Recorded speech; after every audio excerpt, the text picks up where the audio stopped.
शेख का बेटा अपने बाप से, अब्बू थोड़ी देर टीवी देख लूं, पढ़ पढ़ कर थक गया हूँ। शेख ठीक है देख लो मगर ऑन नहीं करना। पाकिस्तान में कोई साजिश और मशवरों की दुकान खोले तो बहुत चलेगी और लोग मांगे कि कैसे यार एक बड़ी वाली साजिश पैक कर दो, साथ छोटा मशवरा भी डाल देना।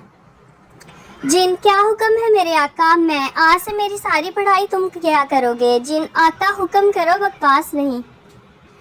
बीवी नई साड़ी के लिए जिद कर रही थी। मियाँ ने समझाया नेक वक्त तुम्हारी अलमारी साड़ियों से भरी पड़ी है, नई साड़ी पर पैसे जाया करने से क्या फायदा। बीवी ने कहा वो सब मोहल्ले वालियों ने देख रखी है। मियाँ ने कहा अच्छा तो चलो यूं करते हैं मोहल्ला ही चेंज कर लेते हैं।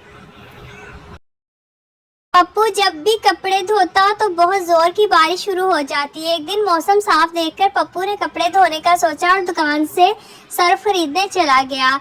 जैसे ही पप्पू दुकान में दाखिल हुआ तो बहुत जोर से बादल गरजा। पप्पू ने बादल की तरफ देखकर कहा किधर, मैं तो निम्को लेने आया हूँ। वीडियो को लाइक करें। बाप ने गुस्से से बेटे से बोला एक काम नहीं होता तुमसे, तुमको धनिया लेने भेजा था और तुम ये पुदीना ले आए। पुदीने और धनिया का फर्क तक नहीं पता। बेवकूफ को ऐसे जाहिल को घर में रखने से बेहतर है घर से निकाल दो। बेटा तो फिर इकट्ठे ही चलते हैं घर से। बाप क्यों? बेटा क्योंकि अम्मी कह रही हैं ये मेथी है।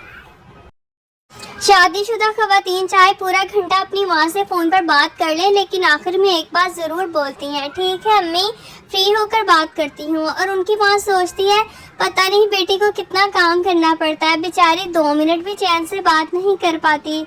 इस तरह की मज़ीद वीडियोस देखने के लिए चैनल को सब्सक्राइब करें। अल्लाह हाफिज़।